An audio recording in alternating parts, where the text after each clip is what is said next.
एकदम खुसीका साथ खानेपानी आयोजनको सफलताको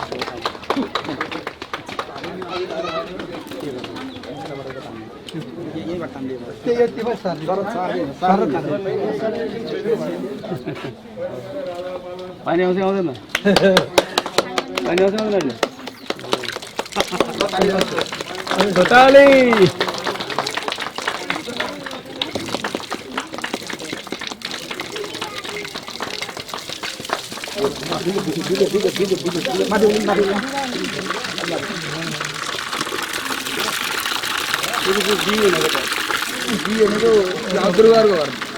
गुरुवारको घर भएको पहिला सुरुमा त्यो डी भनेर 2 लाख कि 3 लाख पैसा आएको थियो 5 लाख आयो अनि सबै एकैचोटि सर्वेक्षण गरेर त्यसले त्यसैले अनि 1 लाख बनाउनु हो त्यसैले अलिक 615,000 आजसम्म मैले निम्ता गरेर 615,000 बनाउनु स्रोत ठिकै छ स्रोत अलिक समस्या छ त्यो पल्लो बेलले अलि कम छ अरु लिफ्टिङ छ के एउटा लिफ्टिङ दुईटा लिफ्टिङ छ नयाँ गाउँको र यहाँ लिफ्टिङ छ अलिक समस्या आउँछ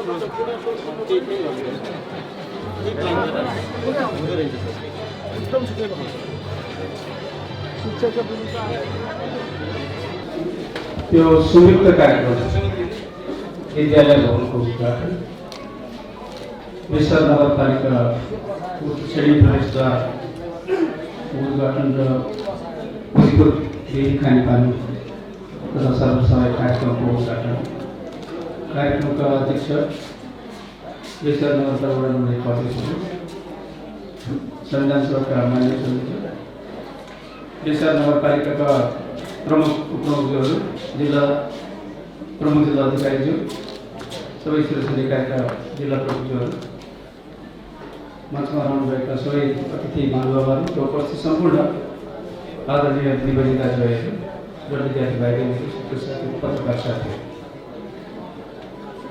यो कार्यक्रम त सम्पन्न भइसक्यो त्यसकारण सफलताको शुभकामना दिनुपर्ने मलाई फेरि पनि जुन कामहरू आज हामीले उद्घाटन गरेका छौँ यसको दिगोपन यसको चाहिँ निरन्तर सुदृढीकरणमा यो उदिपुर टी खानेपानी र सरसफाइ जुन समिति छ यसलाई सफलता दिनुहोस् यसको काम दिन चाहन्छु जनकल्याण मार्गीको तर्फ शैक्षिक एवं भौतिक प्रगतिको पनि शुभकामना व्यक्त गर्न चाहन्छु विश्व नगरपालिका स्वयं यो हाम्रो 8 पालिका हुँदैछ पद महत्त्वपूर्ण किनकि यो जिल्लाको सदरमुकाममा रहेको चाहिँ नगरपालिका भएको हामी जिल्लाको पनि पहिचान बोकेको नगरपालिका र त्यसले जुन खालको आफ्नो पहिचानको लागि चाहिँ आज प्रवेशद्वार चाहिँ निर्माण गरेको छ उद्घाटन भएको छ विश्व नगरपालिकाको पनि म उत्तरोत्तर प्रगति गर्न चाहन्छु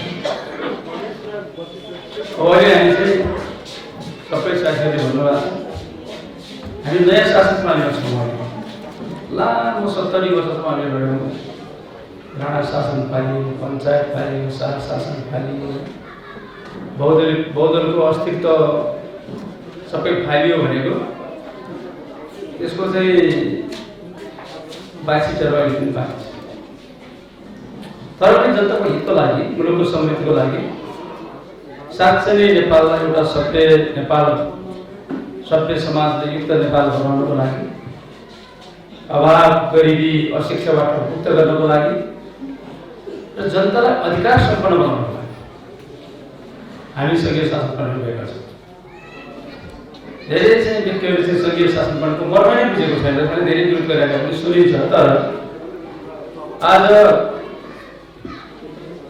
सायद काठमाडौँमा चाहिँ कृष्णनारायणले विजय हासिल गरेपछि विक्रम सम्वत 1825 सालमा होला सिङ्गो नेपालको चाहिँ राजधानी काठमाडौँ घोषणा भयो एकीकृत नेपालको निर्माण भएको आधुनिक नेपालको निर्माण भएको दिनदेखि अस्ति भर्खरसम्म 2072 सालसम्म यो मुलुकमा एउटा मात्रै सरकार थियो। अहिले त सरकार नै 761 वटा सरकारहरू छन्। नेपाल सरकार एउटा छ केन्द्रमा, सङ्घमा 7 वटा प्रदेश सरकारहरू छन् प्रदेशमा, तर स्थानीय तहमा चाहिँ 753 वटा सरकारहरू छन्। सरकारी नभए पनि स्थानीय तहको 77 जिल्लामा जिल्ला समन्वय समितिहरू छन्।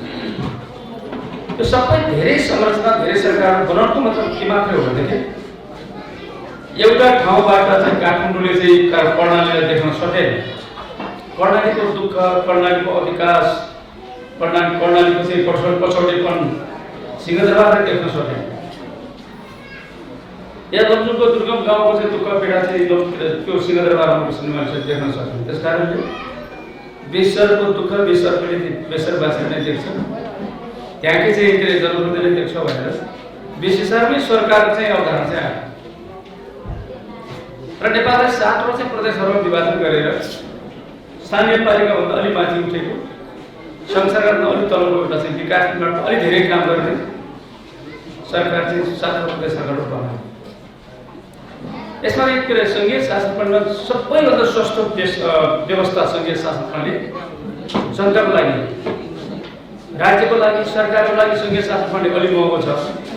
किनभने एउटा सरकारको ठाउँमा 700 चाहिँ तपाईँको 61 वटा सरकार बन्यो, त्यसलाई तलबत्त खुवाउनु पऱ्यो, कार्यालय चाहियो, कर्मचारी चाहियो, सारा चाहियो है।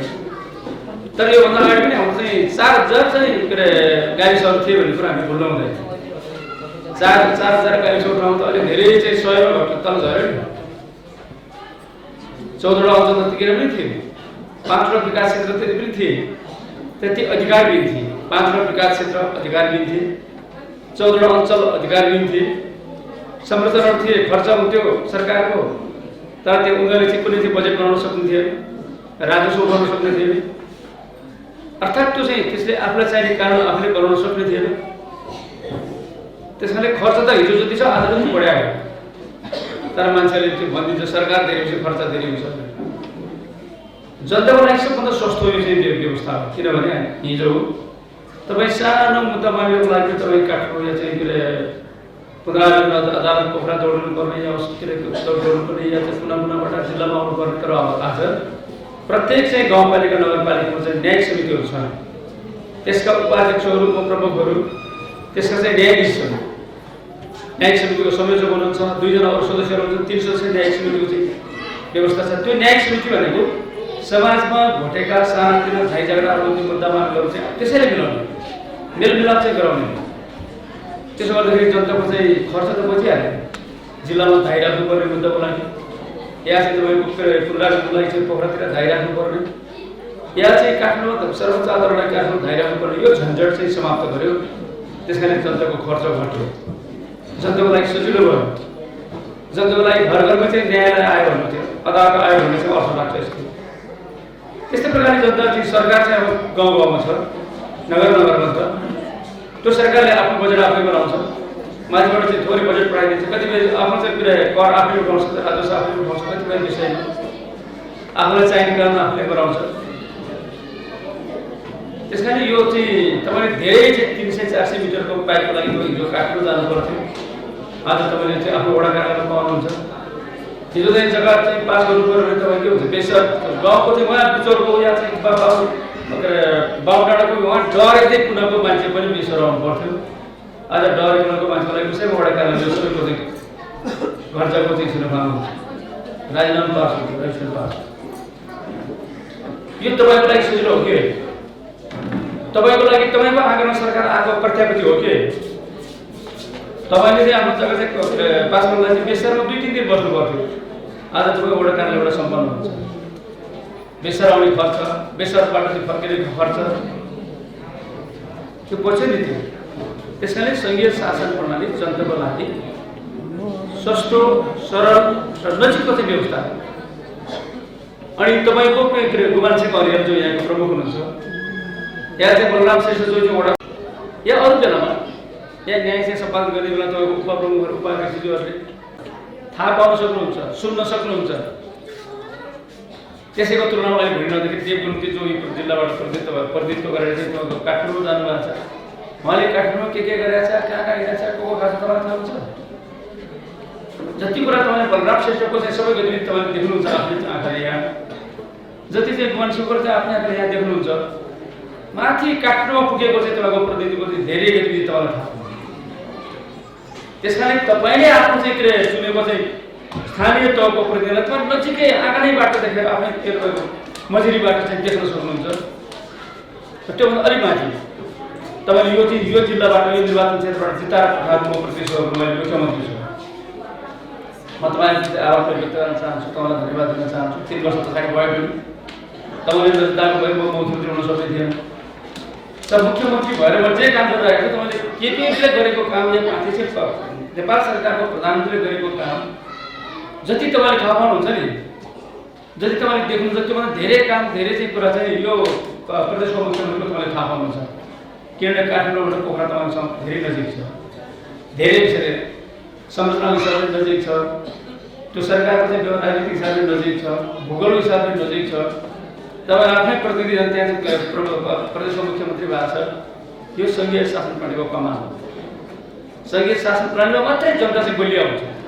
र अर्को निर्वाचन आउँदाखेरि चाहिँ आफूले निर्वाचन गरेर पठाएको जनप्रतिनिधिले अनैतिक काम गर्यो भने, भ्रष्टाचार गर्यो भने, व्यभिचार गर्यो भने, या विकासमूलक काम यथोचित चाहिँ पहल गर्न सकेन भने आफ्नै आँखाले देखेकोले त्यसलाई रोज्न चाहिँ, त्यसलाई फाल्न या त्यसलाई फेरि पुनः चाहिँ मतदान गर्न तपाईँलाई बढी सहज हुन्छ। त्यसले चाहिँ लोकतन्त्र बलियो बनाउँछ। र हामीले स्थानीय तहमा चाहिँ प्रदेश सरकारको मुख्यमन्त्री फेरिन सक्छ, दलबदल हुने बित्तिकै प्रधानमन्त्री फेरिन सक्छ। तर स्थानीय तहको चाहिँ नगरपालिका प्रमुख र चाहिँ गाउँपालिका अध्यक्षमा फेर्न सक्छ। तपाईँले प्रत्यक्ष निर्वाचित गरेको हुन्छ। उनीहरू 5 वर्षको लागि चाहिँ कसरी हराउन सक्छ। ठुलै चाहिँ भ्रष्टाचारको काण्ड गर्यो, असाध्यै ठुलो चाहिँ काम गर्यो, अख्तियार गर्यो भने मुद्दा लाग्यो भने बेग्लै कुरा हो। त्यसबाहेक चाहिँ अरू सानोतिनो मुद्दामा एउटा पार्टीहरू विभिन्न कारणले उसलाई हटाउन सक्दैन। यो सबै चाहिँ हाम्रो शासन प्रणाली, सङ्घीय शासन प्रणाली अपनाउनु गऱ्यो। त्यसको देन हो। 70 वर्षसम्म हामीले लडेर ल्याएको थियो लोकतन्त्रको देन हो। आज हाम्रो महिलाहरू त्यति धेरै सशक्त छन्। यो चाहिँ एसियामा, दक्षिण एसिया मात्र होइन, एसियामा पनि र धेरै लोकतान्त्रिक भनिएका चाहिँ युरोपका कतिपय मुलुकहरूमा पनि 33% महिलाहरूको सबै ठाउँमा चाहिँ प्रतिनिधित्वको ग्यारेन्टी छैन। धेरै मुलुकहरूमा 20%, 25%, 30%। हाम्रो त स्थानीय तहमा 40% महिलाको प्रतिनिधित्व छ। यहाँ दलितहरूको प्रतिनिधित्व अनिवार्य बनिरहेको छ। यहाँ अशक्त यो चाहिँ तपाईँको अपाङ्गता भएका व्यक्तिहरूको चाहिँ प्रतिनिधित्वलाई ग्यारेन्टी गरिएको छ। दलितहरूको प्रतिनिधित्वको ग्यारेन्टी गरिरहेको छ। अल्पसङ्ख्यक चाहिँ लोकमुख जातिहरू, आदिवासीहरूको चाहिँ प्रतिनिधित्वको ग्यारेन्टी गरिरहेको छ। यो आफैमा एउटा सुन्दर व्यवस्था हो, जसले चाहिँ समाजमा रहेको सबै पछाडि परेका, बाहिरका, विवेकमा परेका, पछाडि परेको सबै समुदायलाई राज्यले आफ्नो मूल धारमा ल्याउनको लागि संवैधानिक प्रबन्ध छ। पहिलोपटक नेपालमा कानुनी प्रबन्ध, त्यसको बजेटको प्रबन्ध छ, कार्यक्रमको व्यवस्था गरिरहेको छ। यसका माध्यमबाट आज समाजमा चाहिँ सबै खालको मान्छेले कसैले चाहिँ भेदभाव बस्न नपरोस् भन्ने एउटा समावेशी समाजको, समतामूलक समाजको निर्माणमा चाहिँ यो चाहिँ सङ्घीय शासन प्रणालीले महत्त्वपूर्ण भूमिका खेलेको छ। यो 3 वर्षमा हामी 30 वर्ष पञ्चायतकालमा उपलब्ध प्राप्त गर्न नसकेको उपलब्धि हामीले हासिल गरेका छौँ। हामीले यो चाहिँ बौद्धकालको 47 सालदेखि चाहिँ तपाईँको 74 सालसम्म आउँदाखेरिको करिब 25 वर्षमा चाहिँ हामीले प्राप्त नगरेको उपलब्धि धेरै कुरामा, राजनीतिक हिसाबले, आर्थिक हिसाबले, यो चाहिँ तपाईँको निर्माणको हिसाबले, उत्पादनको हिसाबले, मुलुकको चाहिँ प्रतिष्ठालाई चाहिँ गौरव बढाउने हिसाबले र चाहिँ राष्ट्रिय अन्तर्राष्ट्रिय समुदायसँग र हाम्रो छिमेकीहरूसँग सम्बन्ध विस्तार गर्ने हिसाबले हामीले महत्त्वपूर्ण उपलब्धिहरू हासिल गरेका छौँ। यो चाहिँ समृद्ध समाजको, सभ्य समाजको निर्माणको लागि हामीले महत्त्वपूर्ण आधारहरू, जगहरू चाहिँ बसालेका छौँ। किनभने जग खनिरहँदाखेरि घर चाहिँ बढिसकेका हुँदैन। जग खनिरहँदाखेरि घर नलाउने हामीले घरै बनेर भन्ने चाहिँ भन्ने पर्न सक्छ तपाईँले। होइन, हामी जग खन्दैछौँ त, जग खन्दै गर्दाखेरि कति तलको घर हो भन्ने देखिँदैन। तर त्यो चाहिँ 10 तलको, 50 तलको, 100 तलको घर कति बलियो हुन्छ, कति दिगो हुन्छ भन्ने त्यसको जग मन्दिरबाट हुन्छ। आज त्यो जग बनाउँदैछौँ हामी। सबै ठाउँमा हामी त्यो जग चाहिँ निर्माण गर्दैछौँ। हामी कानुनको हिसाबले चाहिँ त्यो जग निर्माण गर्दैछौँ। हामी संविधानको कानुन हिसाबले त्यो जग बसाल्दैछौँ। हामी सभ्य समाज निर्माणको लागि आज म तपाईँलाई भन्न चाहन्छु, धेरै ठाउँमा यद्यपि यो प्रारम्भ मात्रै भएको छ। हामी बालबच्चाहरूलाई सबै ठाउँमा चाहिँ तपाईँको 22 महिना 23 महिना भइसके पछाडि अब ऊ मन्टेसरीमा जाने चाहिँ योग्य हुन्छ। त्यसको लागि शिशु सेवा केन्द्रहरू चाहिँ हरेक चाहिँ गाउँ स्थापना गर्ने अभियानमा चाहिँ सरकार लागिरहेको छ। बच्चाहरूको लागि, शिशुहरूको लागि, बालबालिकाहरूलाई चाहिँ प्रत्येक गाउँमा टोटलमा चाहिँ महत्त्वपूर्ण ठुलो यस्तो चाहिँ पहिले बोर्डिङको चाहिँ तुलनामा जान सक्ने स्कुलहरू चाहिँ गाउँ गाउँमा चाहिँ स्थापना गरिरहेको छ सरकार। भौतिक पूर्वाधार पनि वर्ल्ड ब्याङ्कसँग ऋण लिएको छ स्कुल बनाउनको लागि, एडिबीसँग चाहिँ लोन लिएको छ स्कुल बनाउनको लागि ऋण लिएको छ। यो सबै स्कुल बनाउनको लागि शिक्षाको चाहिँ तपाईँको के अरे प्रभावलाई चाहिँ विस्तृत आधार तयार गर्नको लागि, आधुनिक शिक्षाको आधार तयार गर्नको लागि चाहिँ यो चाहिँ खर्च गरिरहेको छ। त्यस कारणले बालबालिकाको लागि चाहिँ सबै ठाउँमा चाहिँ महत्त्वपूर्ण 12 कक्षासम्मको पढाइ पनि व्यवस्था हुन सक्ने स्कुलहरूको प्रबन्ध गरिराखेको छ। त्योभन्दा माथि चाहिँ तपाईँको चाहिँ के अरे युवाहरूको लागि, अब युवाहरूको लागि हामीले के गरेका छौँ, सिप क्लब तालिमहरू सञ्चालन गरेर युनिभर्सिटी धेरैभन्दा धेरै युनिभर्सिटी खोलेर चाहिँ अब बिए एमए या चाहिँ पिएचडी या एमफिल के पढ्नुपर्छ त्यो अध्ययनको लागि विदेशमा जान नपर्ने ढङ्गले चाहिँ विश्वविद्यालयहरू चाहिँ नयाँ नयाँ विश्वविद्यालयहरू खोलेर त्यो विश्वविद्यालयको चाहिँ तपाईँको गुणस्तर बढाएर अन्तर्राष्ट्रिय लेभलमा प्रतिस्पर्धा गर्न सक्ने विश्वविद्यालयको चाहिँ पाठ्यक्रमहरू निर्धारण गरेर त्यस्तो वातावरण निर्माण गरेर हामी विश्वविद्यालय निर्माण गर्दैछौँ युवाहरूको लागि र जागिरको लागि चाहिँ तालिम केन्द्रहरू स्थापना गर्दैछौँ, उद्योग कल कारखाना खोल्दैछौँ, व्यवसाय त्यस्तै प्रकारले सम्पूर्ण महिलाहरूको चाहिँ विकासको लागि महिलाको चाहिँ छलफल प्रशिक्षण भेला पैठाहरू सञ्चालन गर्नको लागि गाउँ गाउँमा आमा समूहको भवन निर्माण गर्ने अभियान चाहिँ तीव्र रूपमा चलिरहेको छ। महिलाको सशक्तिकरण आज चाहिँ राखेको एउटा मुख्य कार्यक्रम हो र महिलाहरूलाई जुन खालको हिंसा हत्या बलात्कारको जुन घटनाहरू छ त्यसलाई अन्त्य गर्नको लागि हामीले कानुनी प्रबन्ध अत्यन्त कठोर कानुनको प्रबन्ध गर्दैछौँ। एसिड प्रसारेर चाहिँ मान्छेलाई अफाङ्गबाट ल्याउने कडा कानुन बनाउँदैछौँ, बलात्कारीहरू कडा कानुन बनाउँदैछौँ। त्यो कानुन बनाएर मात्र हुँदैन हामी तिनीहरूलाई चाहिँ अरू चाहिँ के अरे शिक्षा दिनुपर्ने, एवारनेस प्रोग्रामहरू सञ्चालन गर्नुपर्ने, दण्ड जरिमाना चाहिँ कडा गर्नुपर्ने र उनीहरूले बिक्री गर्नको लागि हाम्रो चाहिँ सुरक्षा निकायले अझ चाहिँ शक्तिशाली बनाउनुपर्ने, प्रभावकारी बनाउनुपर्ने। त्यस कारणले चाहिँ हाम्रो कानुनहरूबाट चाहिँ सुरक्षा निकायलाई प्रभावकारी गर्ने सञ्चालन गर्नुपर्ने काममा पनि सरकार लागिरहेको छ। र बेकार महिलाहरू या चाहिँ तपाईँको हिंसाबाट पीडित महिलाहरूको चाहिँ सुरक्षाको लागि सरकारले विशेष अभियानहरू सञ्चालन गरेको छ, कार्यक्रमहरू ल्याउँदै। त्यस कारणले हामी चाहिँ धेरै चाहिँ सहरहरूमा हामीले सुरक्षा चाहिँ घरहरू बनाउँदैछौँ। बलात्कृत भएका महिलाहरू जो समाजमा चाहिँ तपाईँको पुनर्स्थापना हुन गाह्रो हुन्छ उनीहरूलाई पनि हामीले चाहिँ सुरक्षा चाहिँ गृहमा राखेर अडिट काउन्सिलिङ गरेर मनोशिक्षक चाहिँ काउन्सिलिङ गरेर समाजमा फेरि पुनर्स्थापना गर्ने अभियानमा चाहिँ हामी लागिरहेका छौँ। र समाजको मागेर खाने, सडकमा मागेर खाने, सडकमा औलाले हिँड्नु परेका मान्छेहरू, डिप्रेसनमा परेकाहरू, त्यस्ता चाहिँ सडक चाहिँ सयका औपचारिक सडकमा आश्रित मानव मुक्त नेपाल बनाउने अभियानमा 100 गाउँपछि सडक आश्रित मानव मुक्त चाहिँ प्रदेश बनाउने अभियानमा हामीले काम गर्छौँ। सायद सभ्य समाजको निर्माणमा, सभ्य समाजमा कुनै मान्छे भोकै भएर चाहिँ मागेर हिँड्नुपर्छ, कुनै मान्छे पारिवारिक पीडाको जरुरतको कारणले, शोषण पीडाको कारणले, यताको कारणले डिप्रेसनमा परेर पागल भएर राजनीति गरेर हिँड्नु पर्दैन, उपचार पनि गरेर हिँड्नु पर्यो। यस्तो चाहिँ परिस्थिति हुनलाई मानव चाहिँ सडक मानव मुक्त प्रदेशको रूपमा नेपालको रूपमा हाम्रो नेपाल चाहिँ स्थापित लागि विषयको लागि यो सरकारले काम गरेको र सबै ठाउँमा वृद्धाश्रमहरू, ज्येष्ठ नागरिक आश्रमहरू निर्माण गरेर र ज्येष्ठ नागरिक दिवस सेवा केन्द्रहरू त्यहाँ खाना खाएपछि चाहिँ दिवसीय सेवा केन्द्रमा गएर कटाको चुरी हाल्यो, मिलेको कुराहरू गऱ्यो, अनि चाहिँ बेलुका बसेर घरमा चाहिँ खाना खाएर फेरि दिउँसो बसी दिवसीय केन्द्रमा आएर बस्यो। अहिले त्यसको हामी चाहिँ भर्खर खोल्न चाहिँ लागेका छौँ। हामीसँग बजेटको अलिकति कमी भएको कारणले हामी एकैचोटि सबै 50 केन्द्रमा 759वटै चाहिँ के एउटा चाहिँ केन्द्रहरू चाहिँ हामी स्थापना गर्न सकेका छौँ र हाम्रो लक्ष्य अर्को चाहिँ कम्तीमा 10 वर्षभित्र गण्डकी प्रदेशको 759वटा वडा केन्द्रहरूमा ज्येष्ठ नागरिक दिवसीय केन्द्रहरू सेवा केन्द्रहरू स्थापना गर्छौँ, शिशु सेवा केन्द्रहरू स्थापना गर्छौँ र सबै ठाउँमा चाहिँ के अरे हामी प्रत्येक क्षेत्रमा चाहिँ मानव सेवा, सडक मानव मुक्त सडक मानव सेवा चाहिँ आश्रमहरू स्थापना बनाउँदै जाने त्यसको अभियानमा हामीले लन्चन गरेर बालुरा काशीमा यो वर्ष चाहिँ बनाउँदैछौँ। अर्को वर्ष हामी गर्न सक्छौँ, फेरि अर्को वर्ष चाहिँ तपाईँको अरू चाहिँ जिल्लाहरू सुरु गर्छौँ।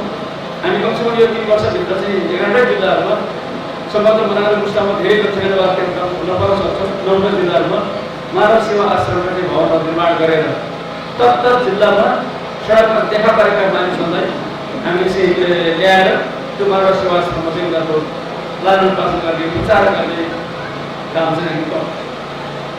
यो सभ्य समाज निर्माणको एउटा अभियान हो।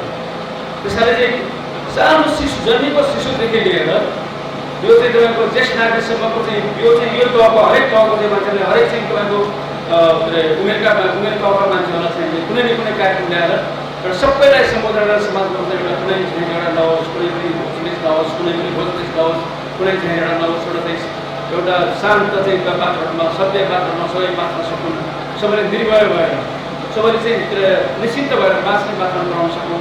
यो अभियानमा चाहिँ हामी लागेका छौँ। यो अभियानमा चाहिँ सङ्घ सरकार, प्रदेश सरकार र स्थानीय सरकारहरू सबै लागेका छन्। कारण यो सङ्घीय शासनबाट महत्त्वपूर्ण कुरा समाजलाई सभ्य समाज कसरी गर्न सकिन्छ भन्ने कुरा महत्त्वपूर्ण कुरा यसको चाहिँ हुन्छ। किनभने आज दुनियाँमा हरेक वर्ष निस्किरहेका हुन्छ, रेकर्डहरू निस्किरहेका, तथ्यहरू निस्किरहेका हुन्छ।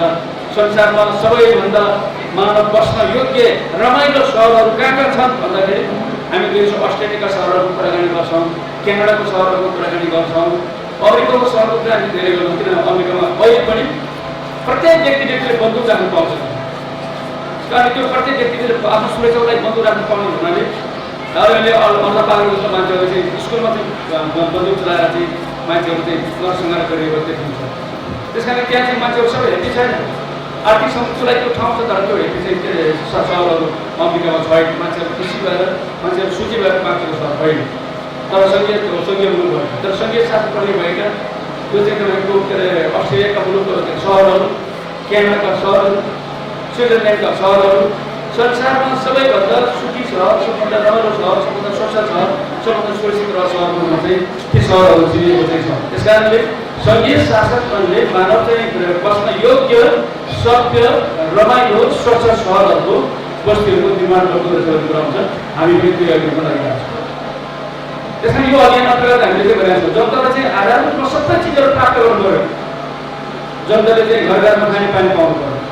जनताले घर घरमा टेलिफोनको सुविधा हुनु पऱ्यो। जनताले घर घरमा बत्तीको सुविधा हुनु पऱ्यो। जनताले टोलमा बाटोको सुविधा हुनु पऱ्यो। जनताले गाउँ गाउँमा अस्पतालको सुविधा हुनु पऱ्यो। जनताले गाउँ गाउँमा स्कुलको सुविधा हुनु पऱ्यो। अनि जनताले चाहिँ गाउँ सहरमा आफ्नै देशमा चाहिँ रोजगारको सुविधा पनि हुनु पऱ्यो र निःशुल्क उपचारको चाहिँ सुविधा पनि हुनु पऱ्यो। हेर्न चाहिँ हामीले प्रतिमा चाहिँ सकेर तपाईँको स्वर्ग जस्तो चाहिँ संसार भन्छौँ नि कहिले राम राज्य भन्छ। धार्मिक रूपले भन्दाखेरि सत्ययुग राम राज्य हामीले खोजेको राज्य होइन। आधुनिक परिभाषा भन्दाखेरि सभ्य समाजको निर्माण। यो अभियानमा चाहिँ हामी लागिरहेका छौँ। अहिले त्यो अभियानको लागि चाहिँ चाहिने सबै कानुनी प्रबन्धहरू हामीले गरेका छौँ। त्यस कारणले गण्डकी प्रदेश सरकारले अघि चाहिँ हाम्रो किशनजीले भन्नुभयो नि, गण्डकी प्रदेश सरकारले के भन्नुभयो भने 5 वर्षमा गण्डकी प्रदेशमा चाहिँ 5,78,000 घरधुरी छन्। यो 5,78,000 घरधुरीमा प्रत्येक घरमा चाहिँ बिजुली पुग्या हुनुपर्छ भन्ने अभियानमा छ। यो वर्ष हामी प्रत्येक घरमा बिजुली पुर्याउन सक्छौँ। तर यो प्रत्येक घरमा चाहिँ पानीको धारा पुर्याउने, एक घर एक धारा, 5,78,000 धारा पुर्याउने कुरा हामीलाई यो फलाको सडकै चाहिँ स्थिति किन बनाएको छ भने हामीसँग इन्जिनियरहरू कम छन्। जिल्ला कार्यालयमा अरू 4-5 मात्रै इन्जिनियरहरू छन्। हामीले कमसेकम जिल्लामा चाहिँ 10-जनाको दर्जाले भयो भने यो खानेपानीको योजना चाहिँ हामी धेरै सञ्चालन गर्न सक्दैनौँ।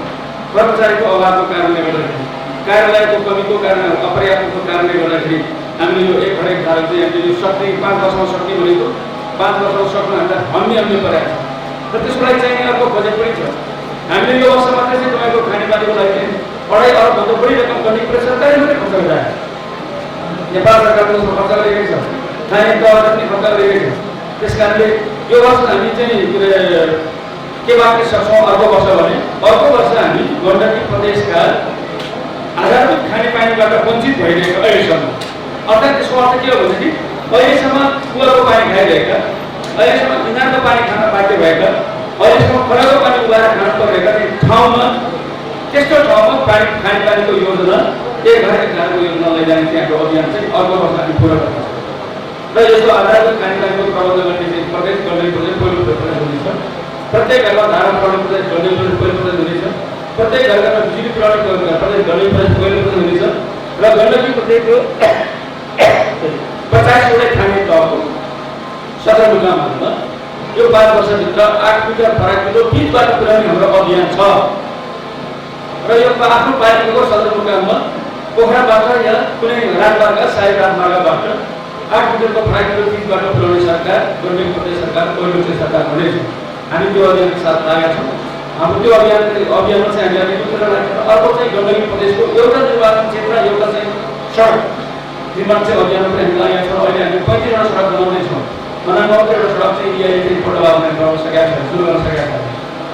र त्यसबाहेक चाहिँ केही रणनीतिक महत्त्वका सडकहरू, व्यापारका सडकहरू, पर्यटनको चाहिँ उद्योगका चाहिँ सघाउ पर्ने सडकहरू, जस्तो उदाहरणलाई चाहिँ हामी गण्डकीको लप्चुमा के गरिरहेको लप्चुङमा लप्चुङको खोलासुत्तर गाउँपालिकामा पोखराबाट करपुटारबाट मालिङको चाहिँ बाटो निर्माण अभियान चाहिँ हामीले सञ्चालन गरेका बाटो पुर्याउने काम चाहिँ हामी सञ्चालन गरिरहेकै छौँ।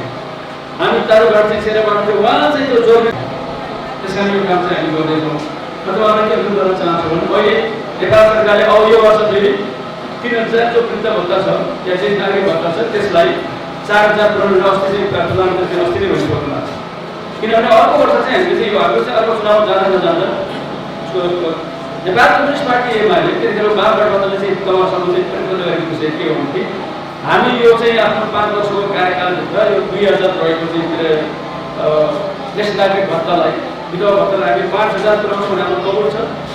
यो वर्ष चाहिँ हामीले चाहिँ 3000 पुर्याएका छौँ। अर्को वर्ष हामी 4000 पुर्याउँछौँ। अर्को हामी निस्कने गरेर हामी 5000 पुर्याएर छर्छौँ। र जुन 5000 चाहिँ वृद्ध भत्ताले त्यो भत्ताले या चाहिँ त्यो दलित भत्ता या चाहिँ त्यो लोकलाई दिने भत्ता या चाहिँ एकल महिला भत्ता जुन चाहिँ हामीले दिइरहेको छौँ होइन, यो भत्ताले कमसेकम आफ्नो चाहिँ बुढेसकालमा आफ्नो छोराछोरी नहेरेको खण्डमा, परिजनले नहेरेको छोराछोरी नहेरेको खण्डमा राज्यले चाहिँ किनेर चाहिँ पाल्नुपर्छ। राज्यको चाहिँ अब बुढेसकालपछि छोराछोरीको सहारा चाहिन्छ। सहारामा चाहिँ शिशुपछि बाबाको सहारा चाहिन्छ शिशुलाई। त्यस कारण यो त बाबाको कुरा बाबाले हिजो तोते गरेर ताती गरेर हिँडाएको पछि फेरि किन बुझेर चाहिँ आफ्नो बाबा जस्तै 70-80 कटाइसकेको छ। उनीहरू फेरि सहारा चाहिन्छ उनीहरूले बच्चालाई जस्तै।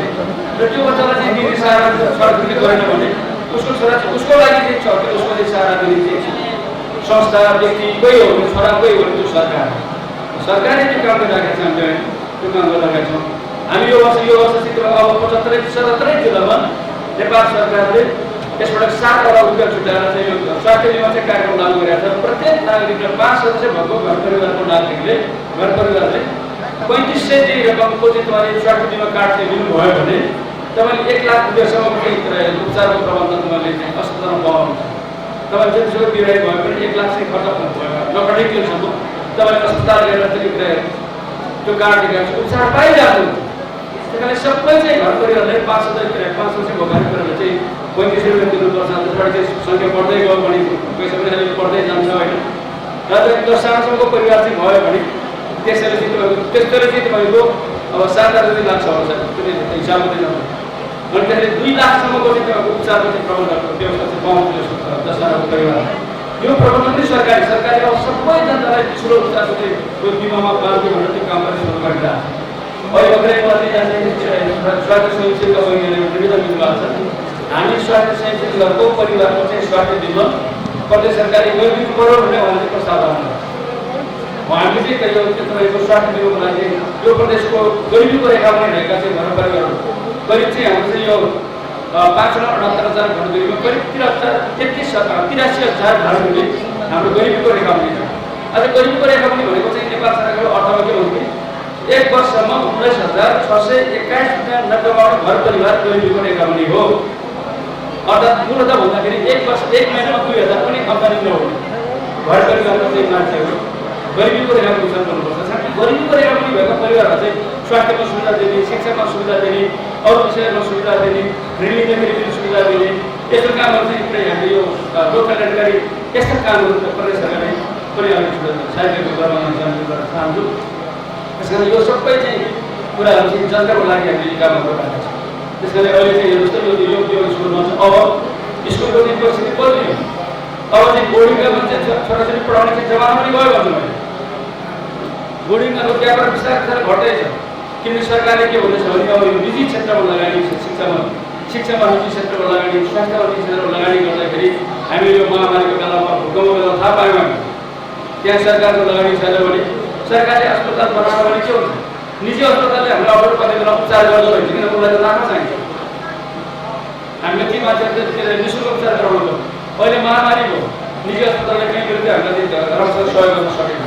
हाम्रा चाहिँ भए पनि नभए पनि राम्रो भए पनि नराम्रो भए पनि पूर्ण भए पनि अपूर्ण भए पनि त्यहाँ थोरै भए पनि धेरै भए पनि हाम्रा आफ्नै अस्पतालहरूले स्वास्थ्य चौकीहरूले त्यहाँका कर्मचारी काम गरे यो जनतालाई चाहिँ यो महामारीबाट बचाउने काम गरे। त्यस कारणले सरकारको चाहिँ निर्णय के छ भनेदेखि अब शिक्षा र स्वास्थ्य जस्तो विषय सरकारको दायित्वको विषय हुनुपर्छ। त्यस कारण स्कुल चलाउने कुरा अब सरकारले गर्नु पऱ्यो। त्यो तपाईँको के अरे बोर्डिङमा हुने पढाइको ढाँचामा चाहिँ सार्वजनिक स्कुलमा पढाइ सुरु गर्नु पऱ्यो। अब चाहिँ यो सर यो अहिले चाहिँ 500 भन्दा बढी विद्यार्थीहरू छ भनेपछि 500 भन्दा बढी विद्यार्थीहरू चाहिँ यो उनीहरूको अब चाहिँ बोर्डिङमा चाहिँ के सार्वजनिक विद्यालय सामुदायिक विद्यालय पनि अब चाहिँ स्कुलको विद्यार्थीहरूको साथमा घरमा पुर्याउन लागेको लिन जाँदाखेरि अब कस्तो हुन्छ। बसको प्रबन्ध गर्नुपर्छ सबै ठाउँमा, पुस्तकालयको राम्रो प्रबन्ध गर्नुपर्छ, ल्याबको राम्रो प्रबन्ध गर्नुपर्छ। अहिलेसम्म हाम्रो गण्डकीको सङ्ख्या थाहा छ प्लस एसएलसी पास गरेका एसई पास गरेका विद्यार्थीहरूमध्ये प्लस 2 मा पढेका विद्यार्थीहरू 19% मात्रै छ। 5 जना 1 जना मात्रै प्लस 2 पढिरहेको छ र प्लस 2 पास पढेका विद्यार्थीहरू पनि पास हुने कति छन् त्यो 19 जना पनि पास हुने सङ्ख्या कति छ। बिएमा पढ्न जाने एमएमा पढ्न जाने सङ्ख्या त हाम्रो 5-2-4% मात्रै छ। यस्तो खालको चाहिँ स्कलर किन आएको शिक्षामा यस्तो खालको स्तरमा आइदिएसम्म यस्तो शिक्षामा चाहिँ सरकारले राज्यले लाडी नगरिदिएसम्म शिक्षाको विकास हुने, मुलुकको विकास हुने, जनशक्तिको विकास हुने। त्यस कारणले गर्दाखेरि हामीले अब सरकारले चाहिँ यो सबै चिजलाई ध्यानमा राखेर भौतिक पूर्वाधारको कुनै कमी नरहोस् र खास गरिकन चाहिँ अब चाहिँ यो विज्ञान शिक्षामा गणित शिक्षामा बढी जोड दिनु पर्यो। हाम्रो गण्डकी प्रथम अहिले पनि के छ यहाँ तपाईँले चाहिँ हेर्नुभयो भने कमसेकम 15-20 हजार युवाहरू चाहिँ हाम्रो बेरोजगार छ गण्डकी प्रथम बढी मेरो अनुमान हो। तर हामीलाई चाहिँ चाहिने चाहिँ जति चाहियो भने या हामीलाई चाहिँ बिएससी पास गरेपछि कर्मचारी चाहियो या बिएससी फरेस्ट कर्ममा चाहिँ बिएससी गरेपछि विद्यार्थी चाहियो या हाम्रो अस्पतालमा एमबीबीएस पास गरेर डाक्टर चाहियो या चाहिँ के अरे चिटबार गर्ने एमडी पास गरेर डाक्टर चाहियो भने हामीले मान्छे पाउँदैन। हाम्रो प्रदेश सरकारले प्रदेशभरिका जिल्ला अस्पतालमा चाहिँ राम्रो डाक्टरहरू लाग्नु पऱ्यो भने चाहिँ विज्ञापन गरेर मान्छे नै आउँछ। त्यो मान्छे नै छैन। अलिअलि राम्रो विषय पढेको मान्छे राम्रो जागिर पाउँछ भने अमेरिका हानिन्छ, युरोप जान्छ, अस्ट्रेलियातिर जान्छ, नेपालमा पनि बस्दैन। किन त्यस्तो भएको? त्यस कारण अब हामीले चाहिँ के गर्नु पऱ्यो भनेदेखि यो सबै चाहिँ तपाईँको यो बेरोजगारहरूको उत्पादन गर्ने शिक्षा प्रणालीलाई अन्त्य गरेर विद्यालय तहदेखि नै हामीले व्यवसाय शिक्षाको पढाइ सुरु गर्ने, प्राविधिक शिक्षाको पढाइ सुरु गर्ने र त्यसको लागि आधार तयार गर्ने विज्ञान शिक्षाको पढाइ सुरु गर्ने स्कुलमा त्यसो नगरिकन तपाईँको स्कुलले उत्पादन गरेका विद्यार्थीहरू न बजारले चाहिँ स्वीकार गर्छ न बजारमा उनले जागिर पाउँछ केही पनि पाउँछ। त्यस कारण चाहिँ कुनै व्यवसाय गर्न पनि इच्छा राख्दैन, कुनै सिप हुँदैन उसँग। त्यस कारण त्यस्तो चाहिँ सिपविहीन चाहिँ शिक्षा प्रणालीभन्दा पनि हामीले नलेज पनि भएको सिप पनि भएको तिनी विद्यार्थीलाई शिक्षा प्रणाली हामीले अपनाउनु पर्छ। त्यस कारण यसैमा आधारित भएर गण्डकी प्रदेश सरकारले गण्डकी प्राविधिक तथा व्यावसायिक प्रतिष्ठान स्थापना गरेर यो 12 कक्षासम्मको पढाइलाई चाहिँ धेरै सजिलो आफ्नो व्यावसायिक र प्राविधिक शिक्षा सञ्चालन गर्ने भनेर र त्यसैको चाहिँ मार्फतमा चाहिँ प्रदेशमा जिल्लामा हामीले व्यावसायिक स्कुलहरू सञ्चालन गर्ने भनेर हामी चाहिँ जेआइटी गण्डकी इन्स्टिच्युट अफ टेक्नोलोजी सुरु गरेका छौँ। र त्योभन्दा माथि जतिको चाहिँ उच्च शिक्षामा खास गरेर डाक्टर पढ्ने या चाहिँ इन्जिनियर पढ्ने या चाहिँ यो कृषिको चाहिँ विज्ञहरू उत्पादन गर्ने, डेभलपमेन्ट विज्ञहरू उत्पादन गर्ने, यो जनशक्ति उत्पादन गर्नको लागि त्यस्तो पढ्ने चाहिँ ठाउँमा उच्च शिक्षामा आधारभूत गरिब जनताका छोराछोरी पनि पहुँच पुगोस् भनेर उनीहरूले पनि त्यो पढ्न पाउन्, राज्यले चाहिँ त्यो पढ्ने व्यवस्था गरोस् भनेर गर्नुपर्छ भनेर हामीले गण्डकी विश्वविद्यालय सार्वजनिक गरेका छौँ। त्यसैले हाम्रो गण्डकी विश्वविद्यालयको आफ्नो स्कुल हुन्छ पढाइ गरेर योगदान गर्न चाहन्छु। अब अन्तिममा के भन्न चाहन्छु भनेदेखि हामी अहिले चाहिँ यो पूर्वाधार निर्माणमा चाहिँ सबभन्दा धेरै खर्च गरिरहेका छौँ। गण्डकी प्रदेश सरकारको चाहिँ करिब चाहिँ 35 अरब चाहिँ रकममध्ये हामी 20 अरबभन्दा बढी चाहिँ यो विकास बाटो, पुल, गण्डकी पुल, खानेपानी, सिँचाइ, भवनहरू निर्माण गर्ने यस्तो काममा चाहिँ खर्च गरिरहेका छौँ होइन। त्यस कारण चाहिँ यो सबै चाहिँ खर्च गरिसकेपछि एउटा आधार तयार हुन्छ। अनि प्रत्येक गाउँपालिकामा हामी चाहिँ औद्योगिक ग्रामहरू स्थापना गर्दैछौँ। अहिलेसम्म हामीले चाहिँ 23वटा चाहिँ गाउँपालिकामा औद्योगिक ग्रामहरू स्थापना गर्दैछौँ। त्यसले चाहिँ कमसेकम रोजगारीको सिर्जना गर्दैछौँ।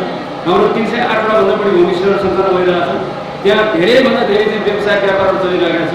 हाम्रो दिदीबहिनीहरूले धेरै चाहिँ आम्दानी गर्न सुरु गरेका छन् होइन।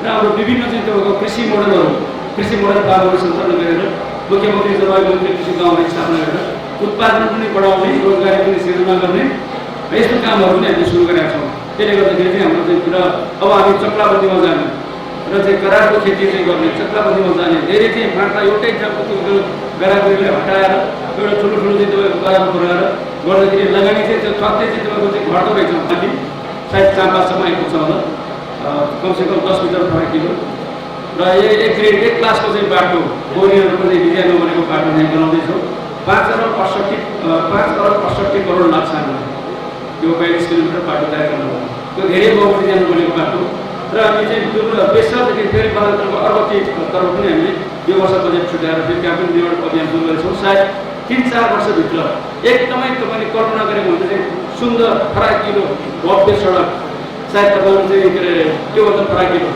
यो चाहिँ धुलीखेलदेखि बनेपादेखि धुलीखेल यो गोलीबासम्म जाने बाटो देख्नु भएको छ सुन्दर चाहिँ बाटो चाहिँ त्यस्तो खालको चाहिँ एउटा आकर्षक बाटो हामी निर्माण गर्दैछौँ त्यसले चाहिँ गण्डकी प्रदेश यो लमजुङ जिल्लालाई यो पृथ्वीराज मार्गसँग सहरको चाहिँ जोडिने डुङ्ग्री हामी चाहिँ 30-40 मिनटमा पुग्ने पोखरा हामी 1 घन्टामा पुग्न सक्ने बाटो चाहिँ हामी निर्माण गर्दैछौँ यो मध्यपाडी लोकमार्गको यो सुन्दर बजारको खण्ड चाहिँ हामी त्यहाँको विवाद मिलाएर अब त्यसको डिपिआर तयार 2 वर्षदेखि निर्माण गर्ने काम सुरु हुन्छ र यहाँबाट भनिरहेको खण्ड जोडिसके पछाडि कर्मकारबाट हाम्रो माथिको किक्रेमा चाहिँ हाम्रो के अरे कसरी फाँट हुँदै गौडाको निस्किन्छ हाम्रो बाटो त्यस कारण यो पोखरा माथिबाट गए पनि भयो बिचबाट गए पनि भयो तलबाट गए पनि भयो हामी पोखरा चाहिँ यहाँबाट जाँदाखेरि अब पोखरा 2 घन्टा पुग्न सक्ने 1.5 घन्टा पुग्न सक्ने त्यस्तो फराकिलो बाटोहरू चाहिँ राजमार्गबाट निर्माण गर्दैछौँ र निर्माणको यो अभियान चाहिँ सञ्चालन गरिरहेको छ हामी गण्डकी प्रदेशको यो लमजुङ जिल्लालाई मनाम चाहिँ हुँदै चाहिँ हामी तिब्बतसँग जोड्ने यो मनामको नागपुर भूमिसँग चाहिँ हामी बाटो लाने र त्यसलाई तिब्बतसँग जोड्ने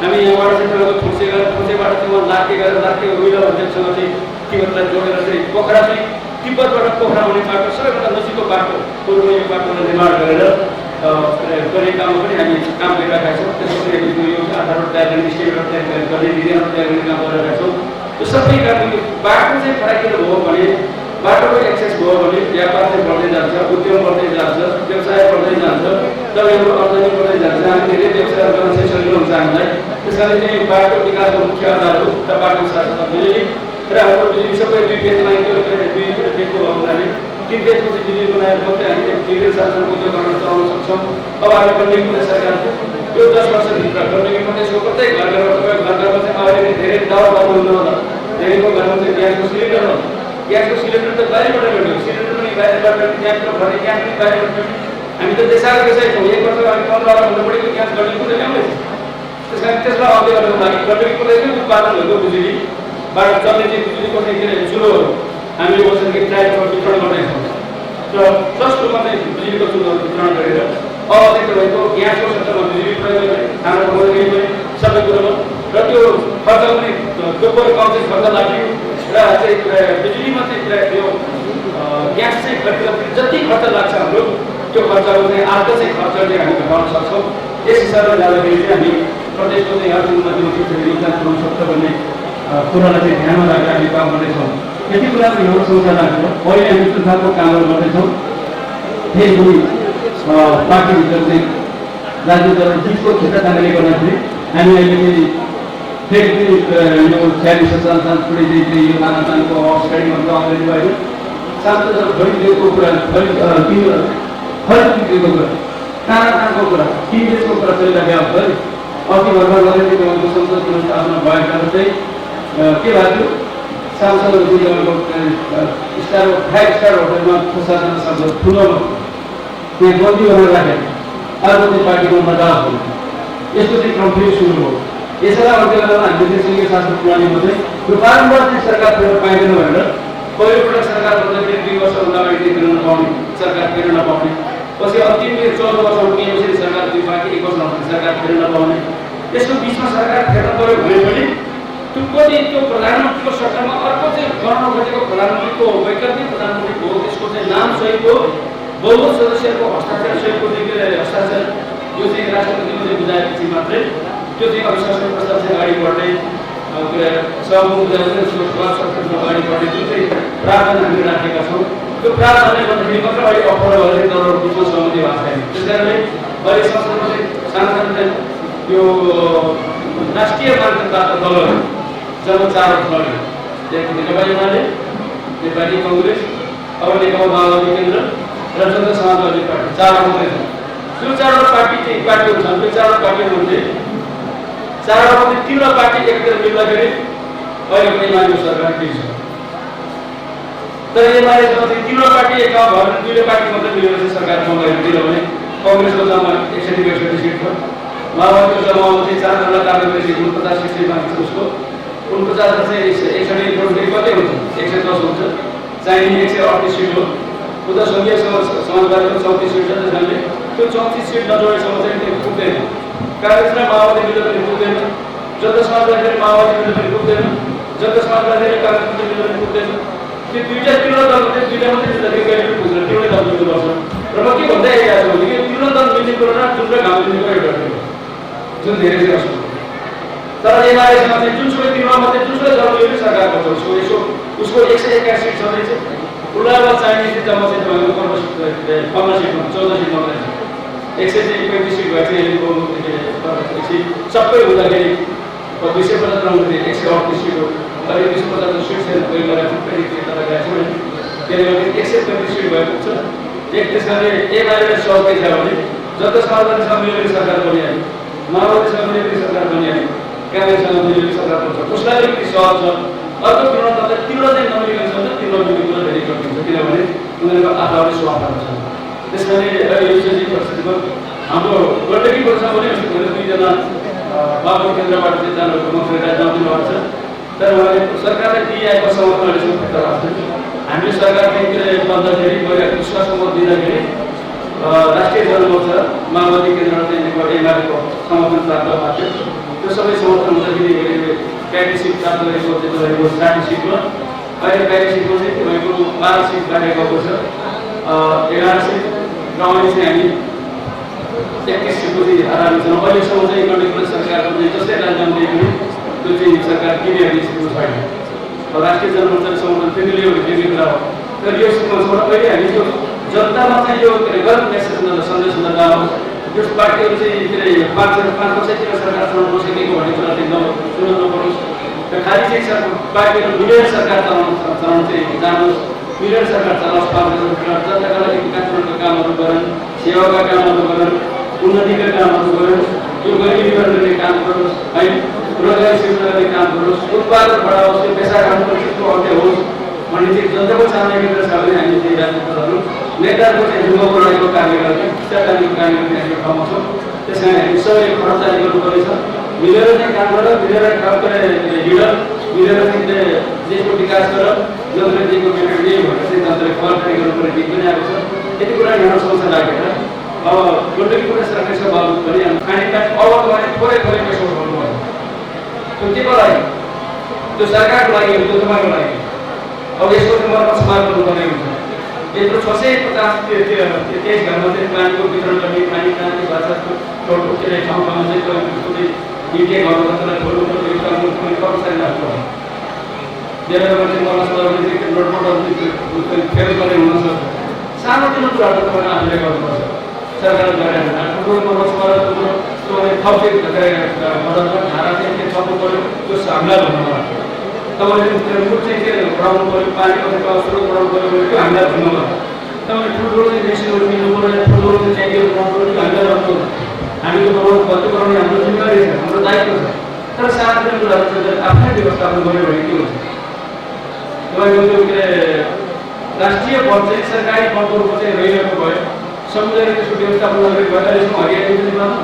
सबै सकिसकेका हुन्छ सकिसकेको सब सकिसकेका त्यसमा समुदायले व्यवस्थापन गर्ने आफ्नो चाहिँ पानीको लागि आफूले काम गर्ने आफूले व्यवस्थापन गर्ने काम गर्नुभयो भने हामी थोरै खर्चले राम्रो काम गर्छ अब अर्को दिन 5 वर्षपछि प्रदेश सरकारको अभियान के छ सबै घर घरमा धारा पुऱ्याइसकेपछि यो हामीले खाइआएको चाहिँ पानी त्यो शुद्ध पानी हो त्यो स्वच्छ पानी पनि हो यिनीहरूमा फलाफल चाहिँ धाराको कुवाको भन्दा त त्यो साफ सफा हो यो तर पनि यो सफा भएछ त्यहाँ कतिपय हामीले खाना नभए चाहिँ के अरे खनिज पदार्थ मिसिएका हो तत्त्वहरू मिसिएका हुन् त्यसलाई चाहिँ हामीले चाहिँ तपाईँको छुट्याउन सकेका छैन तपाईँले जुन सफलता दिएको छ तपाईँहरू चाहिँ यो खासै 23 घरको चाहिँ धेरै धेरै बधाई दिन चाहन्छु उनीहरूले सफलता प्राप्त गर्नुभएको छ र विद्यालयको प्रयोगले कामना गर्छु कमसेकम अब आदर्श विद्यालय बनाउने हामी अभियानमा छौँ सामुदायिक शिक्षकको गुणस्तर कसरी बढाउने होला भनेर यसबाट हामीले विद्वानहरूलाई राखेर एउटा चाहिँ छलफल पनि चलाउनेछौँ र उहाँले के सुझाव दिनुहुन्छ त्यसको आधारमा विद्यालयको त्यहीतिर पढाइ सार्वजनिक स्कुलको पढाइलाई कसरी व्यवस्थित गर्ने कसरी गुणस्तरीय बनाउने भन्ने अभियानमा पनि हामी छौँ। नौने स्कुलहरू हामी विशेष सहयोग कुरा पनि गरेका छौँ। हामीले विज्ञानको पढाइ चाहिँ सञ्चालन गर्ने स्कुलहरू हामीले पनि भनेका छौँ। करिब चाहिँ 1300 भन्दा बढी चाहिँ तपाईँको माध्यमिक विद्यालय चाहिँ यो गण्डकी प्रदेशमा, तर त्यसमा चाहिँ 209वटा विद्यालयमा मात्रै साइन्सको पढाइ विज्ञानको पढाइ हुन्छ। त्यस कारण चाहिँ हाम्रो चाहिँ यो उच्च स्तरको प्राप्ति जनशक्ति धेरै नै अभाव छ। हामी बजारले जे जनशक्ति गरिरहेको छ त्यो हामीसँग छैन। र हाम्रो चाहिँ स्कुलहरू चाहिँ बेरोजगार उत्पादन गर्ने फलकले केन्द्रहरूको चाहिँ उत्पादित भएका छन्। हाम्रो सबै क्याम्पसहरू त्यसरी छ, या त एजुकेसनल पढाइ हुन्छ प्लस टूमा, या त चाहिँ हाम्रो क्याम्पसहरू या त चाहिँ हाम्रो एजुकेसनल पढाइ या त कमर्सको पढाइ, त्यहाँ साइन्सको पढाइ नै छैन। हामीलाई शिक्षक धेरै चाहिएको छ जो कि बालबाल उत्पादन गरेर बजारले खोजेको छ। अर्कै एकैचोटिको आधी एकैचोटि भनौँ जस्तो भएको छ हाम्रो शिक्षा प्रणाली, त्यसलाई अन्त्य गर्नुपर्नेछ। यो काममा पनि तपाईँको ध्यान जाओस्। यति कुरा यहाँ समस्या राखेर यहाँले आज चाहिँ 3-3वटा कार्यक्रमको चाहिँ संयुक्त रूपमा उद्घाटन गर्ने अवसर मलाई दिनुभएर मलाई जुन हौसला प्रदान गर्नुभएको छ त्यहाँ आभार व्यक्त गरेर फेरि एकपल्ट यो